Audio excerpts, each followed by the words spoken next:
everyone, it's Carly again from Baker Hunt Art and Cultural Center, bringing a video to you with the support of the Charles H. Dater Foundation, and I have another book for you today.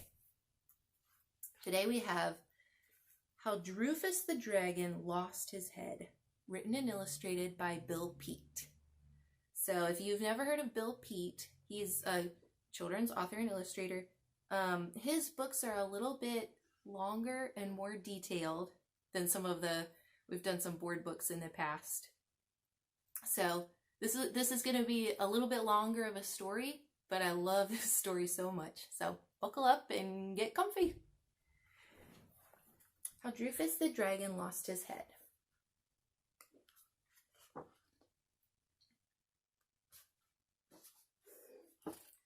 Once upon a time, there lived a family of dragons. They were a horrible bunch of beasts who traveled around from country to country, stirring up trouble wherever they went. One day, on a trip to some faraway land, the dragon family flew into a dense fog, and Drufus, the youngest of the dragons, lost track of the others. Drufus kept circling about in the endless gray cloud, calling and calling in a squeaky small voice, until at last he was too weary to flap his wings. Then the little dragon gave up and went gliding down to land on a mountainside and crawled into a cave where he curled up in a corner to sleep for the night. Drufus awoke the next morning feeling very lonely and ever so hungry, so he left his cave to find something for breakfast. Drufus was just 4 years old, and at that age dragons feed on small things like grasshoppers and beetles. As he was searching the tall grass near the cave, he came across a grasshopper struggling helplessly in a spider web. The spider was all set to pounce when suddenly Drufus snatched the grasshopper out of the web. For a long while, Drufus held the grasshopper by one leg, wondering what to do. How could he eat someone just after saving his life? It didn't seem right, so he finally set the grasshopper free.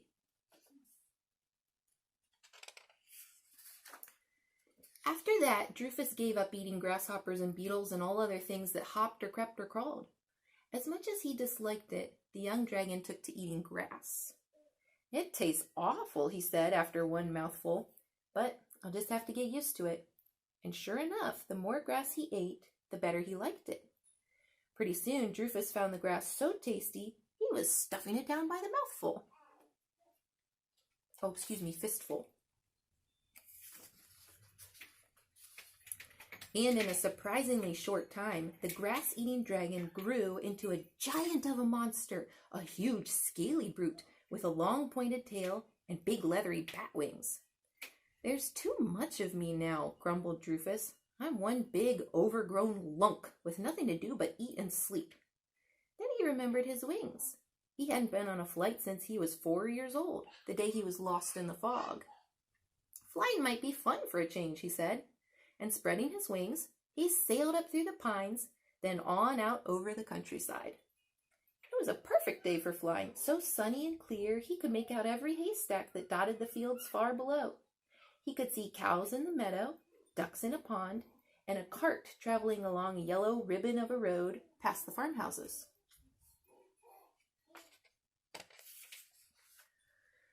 Farther on, there were more roads and more houses, great clusters of houses with a castle towering above the rooftops. It was the castle of the king, and the king was out on a balcony to enjoy the beautiful morning. "Great Gadzootikins!" he cried when he caught sight of Drufus. "A dragon! A whopper of a dragon!" As the king watched in amazement until the dragon had sailed away to disappear in the forest high on the mountainside.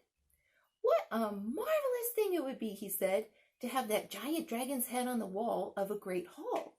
And the king offered a reward of 100 golden quadruples for the dragon's head, which was a lot of money in those days. That same afternoon, every brave knight in the kingdom rode up the mountainside in search of the giant dragon. Drufus was resting against a tree when the clumpity-clump of horses' hooves and the clankety-clank of armor reached his ears. The 2-ton dragon was much too weary from his sightseeing trip to go flying again, so he scurried back into his cave to hide. The knights were looking for a cave with bones scattered about the entrance, but if they had gone all the way into one of them, they would have seen Drufus. After one peek into Drufus's cave, they hurried on up the mountainside, peeking into all the other caves as they went. The knights searched for months, peeking into hundreds of caves, but not one of them had the look of a dragon's cave. So, at last, they gave up in despair. The dragon's hideout would have remained a mystery if a lamb hadn't gone astray one evening.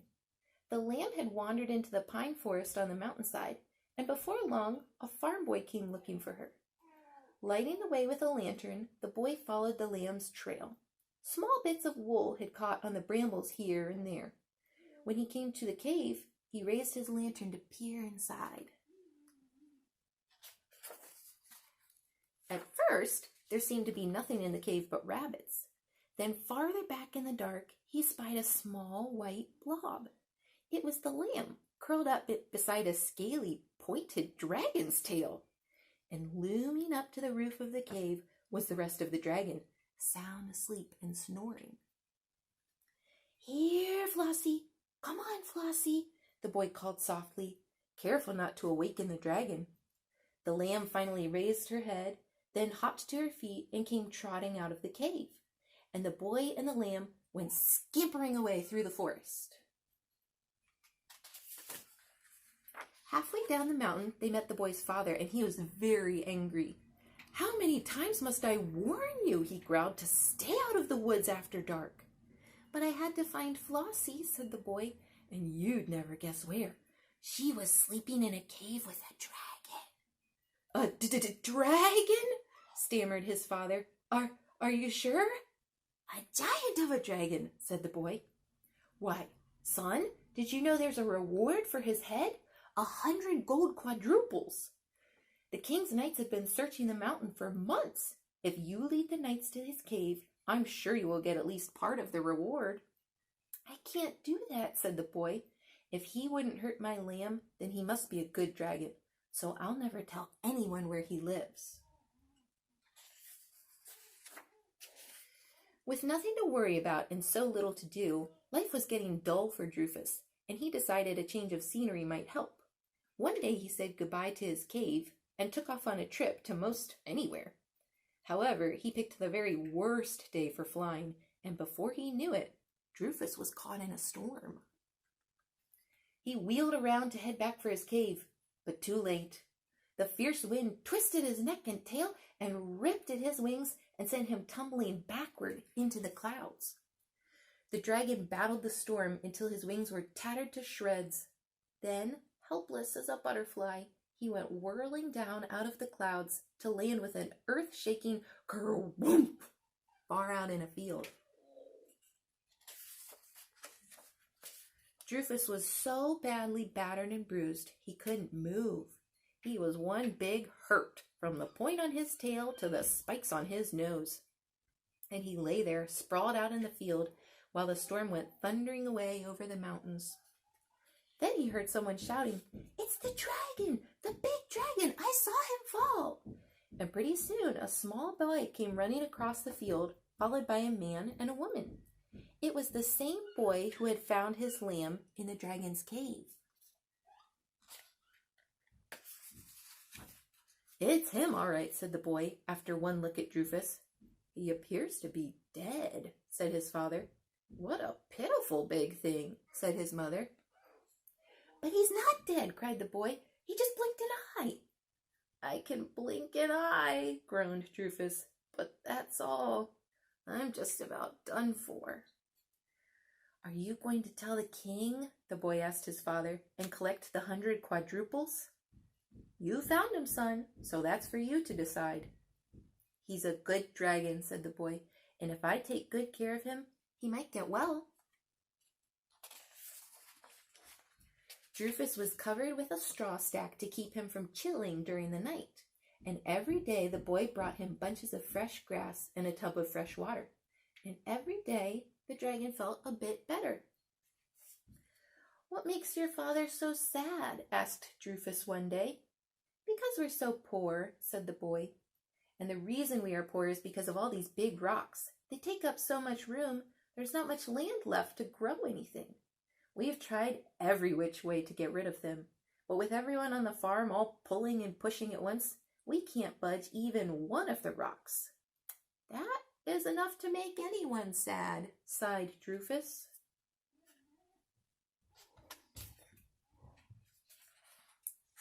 Early one morning, long before the first rooster crow, Drufus burst out of the straw stack feeling as fit as ever and just as good as new, except for his wings. They were still so badly tattered they were useless. But the wings didn't matter. After that awful crash landing, Drufus was through with flying. Besides, he had better things to do. Seizing the nearest boulder in his powerful claws, he jerked it off the ground, then carried it away to the far end of the field, where he dropped it. Kerplump! "That was easy," said Drufus. The next time he carried 3 rocks, then 4 and 5, stacking them all into one pile. Hi, Toots. You want to read with us? Mm-hmm. Come on. Okay. When the poor farmer stepped out of the door to his cottage that morning, the land was half cleared, and he let out a whoop that could be heard for a mile. "I told you he was a good dragon," said the boy. "He's a great dragon," cried his father, tossing his hat high in the air. We're reading Drufus the Dragon. Mm-hmm. By noontime, Drufus had piled every last rock into one big pyramid. At last the land was clear, and the happy farmer hitched his donkey to a plow and set out across the field. "If that's what you call plowing," said the dragon, "I can do that too." Jabbing his pointed tail deep into the ground, Drufus went trotting along, leaving a deep furrow, pulling up the weeds and eating them as he went.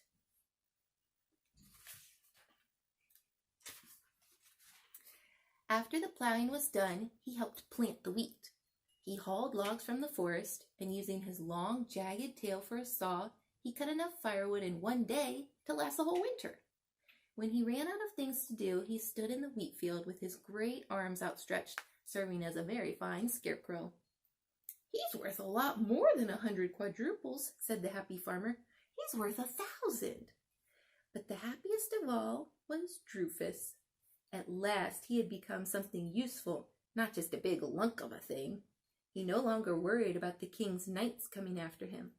The farm was so far out in the country, hardly anyone knew it was there.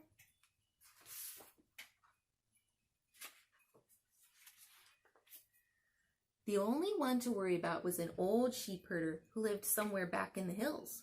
Once every spring, the man drove his ox cart over the bumpy road that ran past the farm on his way to the village to market his wool. The bad-tempered old fellow could be heard shouting at his oxen long before he passed by the farm, so there was plenty of time for Drufus to slip out of sight behind the barn. But one spring day, as the ox cart passed by, Drufus was careless and left his long pointed tail sticking out. The old sheep herder knew very well that such a tail could only belong to a dragon. When he reached the village late in the day, the old fellow went straight to the castle to tell the king.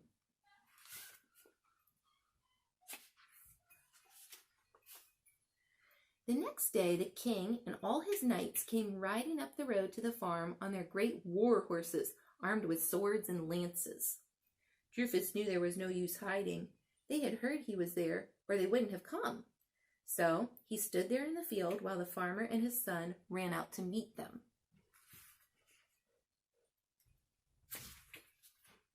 "We've come for the dragon," said the king, "and here's your reward of 100 golden quadruples." "I don't want the reward," said the farmer. "The dragon's not for sale." "I must have his head," said the king, "so please stand aside." "But he's a good dragon," said the boy. "He's as tame as a kitten. He even sleeps by my bed every night." "Look here, boy," growled the king. "I've got no time for tomfoolery." "Oh, I didn't mean all of him," said the boy.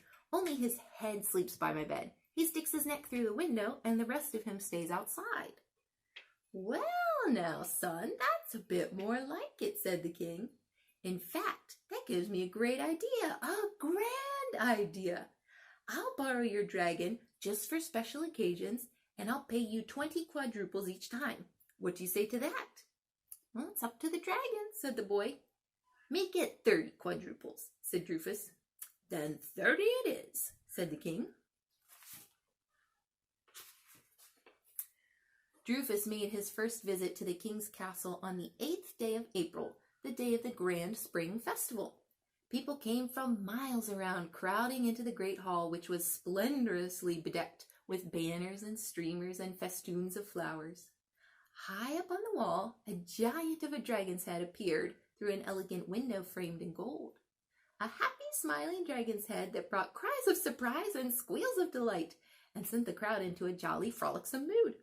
Soon they were all singing and dancing to the music of trumpets and flutes, and the spring festival was going full tilt. That's Rufus. That's right. They're big. And Rufus is singing. Well, don't give away the end of the story. Okay, let's read, because they don't know the story. Okay. The dragon was so carried away by all the merriment, he suddenly burst into song with a booming, ear-splitting voice that rocked the rafters and drowned out all the trumpets and flutes before he finally caught himself. In all the excitement, Drufus the dragon lost his head, but only for a moment. The end.